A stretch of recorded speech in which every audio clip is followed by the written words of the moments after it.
Castle of Heart tells the story of a knight chasing after a damsel in distress. I guess this game takes place before Tinder was invented. Unfortunately for our suitor, he's been struck with a curse that has transformed his body into stone. The storyline takes a back seat with the bulk of the narrative being presented via scrolling text. The gameplay takes the form of a 2D platformer with occasional swashbuckling.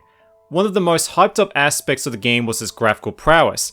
Admittedly, there's some good texture work and nice details like the blowing leaves, but the sacrifice is a frame rate cap of 30 FPS with severe dips during hectic action.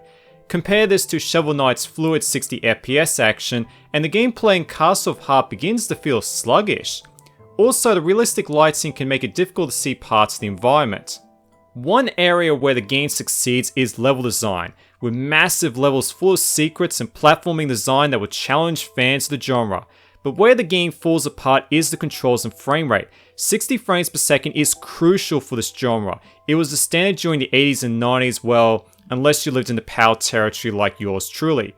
Combine this 30 FPS cap with the input latency and the whole game just feels sluggish. To make matters worse, your health slowly depletes, adding extra tedium to an already tedious affair. Combat isn't much chop either, the enemy AI isn't bright, and the bosses can be overcome by spamming them with special items.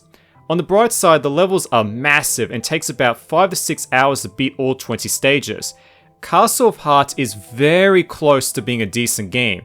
The levels are full of secrets, and there's some very interesting platform designs.